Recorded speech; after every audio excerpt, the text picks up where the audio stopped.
क्या आप सभी को इटालियन कुजीन की बेसिक नॉलेज है?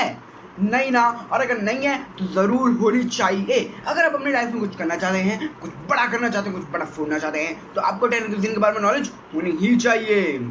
तो इसीलिए मैं आज की वीडियो लेके आ गया हूँ।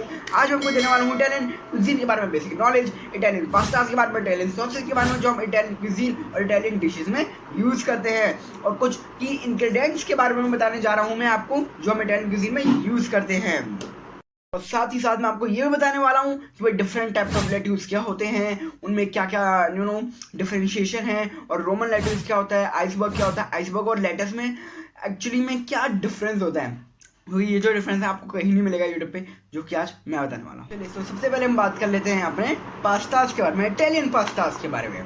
तो सबसे पहला आज हम बात करने वाले हैं जो मोस्ट पॉपुलर पास्तास हैं, जो हम सभी लोग जानते हैं लेकिन उनके बारे में इंफॉर्मेशन नहीं पता। हमको नाम पता है लेकिन इंफॉर्मेशन नहीं पता, तो आज मैं उनके बारे में बात करने वाला हूँ।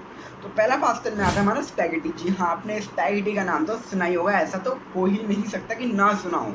स्पैगेटी ये एक लॉन्ग, थिन और सिलेंड्रिकल पास्ता होता है जिसको हम सर्व करते हैं लाइक बेस्ट, जो like perfect, like it is perfect for the marinara sauce and carbonara pasta. और कार्बोनारा पास्ता भाई बहुत ज़्यादा फेमस पास्ता है, आपको क्या ही बताऊँ। इतना फेमस सर शाहरुख खान है ना, उतना ही फेमस ये कार्बोनारा पास्ता है। अगर आपने नहीं सुना है इसका नाम कभी, तो जल्दी से जाइए और सर्च कीजिए अपने गूगल क्रोम पे। और जो कार्बोनारा पास्ता है इसमें सबसे बेस्ट जो हम यूज़ करते हैं वो स्पैगेटी ही होती है। उसके बाद हमारा आता है फेटुचीनी पास्ता, जो आपने नाम सुना भी होगा कई बार, फेटुचीनी अल्फ्रेडो, फेटुचीनी अल्फ्रेडो। जी हाँ, ये वही फेटुचीनी है। लेकिन फेटुचीनी अल्फ्रेडो मतलब एक पास्ता, पर पास्ता के टाइप का नाम नहीं है, खाली उसका जो पास्ता है उसका टाइप का नाम है फेटुचीनी। जी हाँ, ये एक फ्लैट रिबन की तरह का जो है वो पास्ता होता है। Like it is best for creamy sauce. इसको मतलब सब जब आप क्रीमी सॉस के साथ सर्व करेंगे ना तो सबसे बेस्ट टेस्ट देगा, ठीक है। लाइक क्रीमी सॉस से यहाँ पे मेरा मतलब है अल्फ्रेडो सॉस से। चलिए अब हम बात करते हैं अपने थर्ड पास्ता के बारे में, जो कि मोस्ट मोस्ट मोस्ट पॉपुलर है, जिसका आपने नाम सुना ही सुना होगा। जी हाँ, बैट, जो कि है पेने पास्ता। जी हाँ, तो पेने पास्ता आपको बताना चाहूँगा, it's a tube shape like pasta की इसकी जो शेप होती है वो ट्यूब की तरह होती है, और ये क्रिएट किया जाता है, it's created for the thick sausage. इसको क्रिएट किया जाता है, मीन्स जो बेस्ट है, सबसे परफेक्ट जाता है ये थिक सॉसेज के साथ। थिक सॉसेज में आपकी कौन सी हो सकती है, जैसे अराबियाता, और आप पेस्टो भी कंसीडर कर सकते हैं। और जैसे कि आपने सुना भी होगा कि बार नाम भाई पेने अराबियाता, पेने अराबियाता मतलब हर किसी ने, मोस्ट ऑफ द पीपल ने पेने अराबियाता अपनी लाइफ में एक ना एक बार तो बनाया हुआ है, और मैं तो रोज बना के खाता हूँ। और जो हमारा नेक्स्ट पास्ता है वो है लिंगुइनी पास्ता। यहाँ पे आपके लिप पे लगा देता हूँ।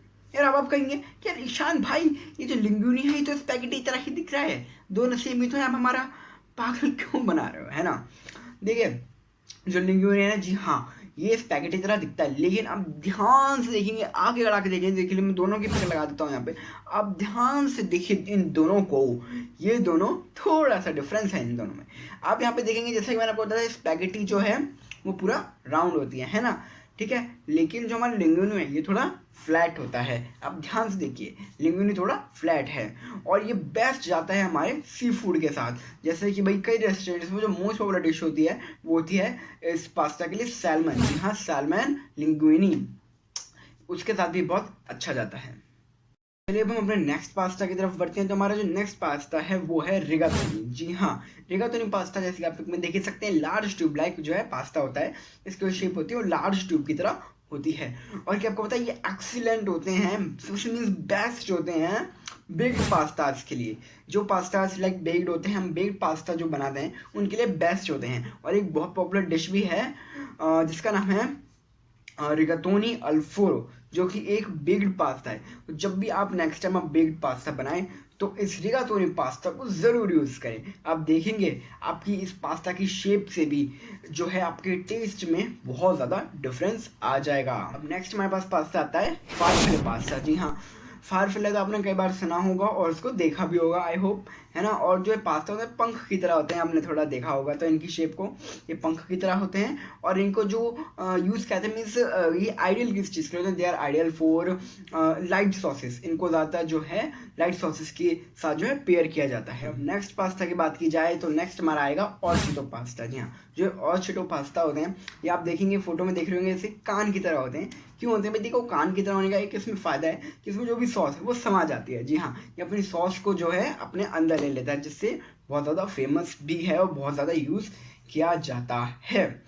और ये जो है ज़्यादातर इसको पेयर किया जाता है वेजिटेबल बेस्ड सॉसेस के साथ। जी हाँ, और एक बहुत ज़्यादा इंपॉर्टेंट चीज़ है, जब भी आप पास्ता बनाओ तो उसके लिए इंपॉर्टेंट है कि आप राइट पास्ता चूज़ करो। जी हाँ, आपको पता होना चाहिए कि भाई किस सॉस के साथ कौन सा पास्ता जाएगा। इस सॉस के बाद ये पास्ता सही पेयर करेगा, अगर नहीं करेगा तो इसको आपको नहीं बनाना चाहिए। मीन्स मेरा मतलब है कि आपको उस सॉस के साथ एक ऐसा पास्ता यूज़ करना चाहिए जो कि बहुत अच्छा टेक्सचर दे और सॉस को होल्ड करके रखे। जैसे कि मैंने अभी बताया आपको कि ऑरचेटो पास्ता है, ये बहुत ईयर शेप जो है ईयर लाइक शेप होती है इसकी। तो जो वेजिटेबल बेस्ड सॉसेस होती हैं उनको बहुत अच्छे तरीके से होल्ड करके रखता है। इसलिए आपको जब भी आप नेक्स्ट टाइम पास्ता बनाएं तो आपको ध्यान रखना है कि आप राइट पास्ता चूज़ करें जो कि उस सॉस के साथ पेयर करके एक अच्छा टेक्सचर दे और उसको होल्ड भी करके रखे। ये दो चीज़ें आपको ध्यान करके रखनी है। ये तो हमारी बात हो गई इटालियन पास्ता के बारे में। अब हम बात करने वाले इटालियन क्विजीन के बारे में। देखिए, मैं आपको बताना चाहूँगा जो हमारी इटालियन क्विजीन है ये इनकम्प्लीट है बिना सिग्नेचर सॉसेस के साथ। जो हमारी जो इटालियन क्विजीन है ये अधूरी है सिग्नेचर सॉसेस के बिना। अब देख लेते हैं, चलिए वो कौन सी सिग्नेचर सॉसेस है भाई इतनी खास है जिसके बिना इटालियन क्विजीन अधूरी है, पूरी की पूरी क्विजीन अधूरी है। चलो ना यार, देखते हैं भाई कौन सी क्विजीन। जल्दी जल्दी ईशान भाई, जल्दी जल्दी जल्दी पलटो पेज। तो ये था इस वीडियो का पार्ट 1। आई होप आपको अच्छा लगा होगा और इसी वीडियो को हम कंटिन्यू करने वाले हैं अपने पार्ट 2 में, जो कि 2 to 3 डेज बाद ही आ जाएगा। और जब तक मेरे को भूल मत जाना, मेरे को याद रखना, जल्दी ये सेकंड पार्ट भी आ जाएगा और उसमें मैं आपको और अच्छी तरीके से और ज़्यादा नॉलेज इस चीज़ के बारे में देने वाला हूँ। तब तक के लिए इसलिए स्टे ट्यून्ड।